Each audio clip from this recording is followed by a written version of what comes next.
Hello guys, welcome to our channel. We are Huizhou Olink Technology, specialized in charging solutions for EV owners and business projects. We are original manufacturer for adapters, charging cables, and chargers. Today I will show you our adapters. We have Cybertruck now, so I will show you our GPT to Tesla adapter. First, we open the charging port and put the Tesla gun into the charging port.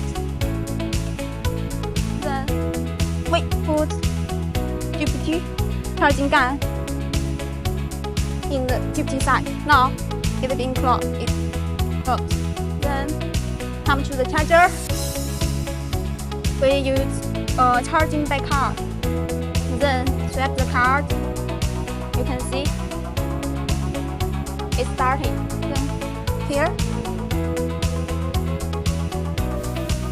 so that's nice flash. Wait for some seconds.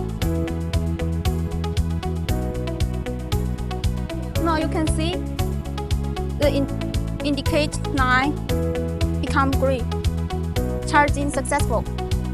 Then, if we need to finish the charge, we will go to the charger and swipe the card.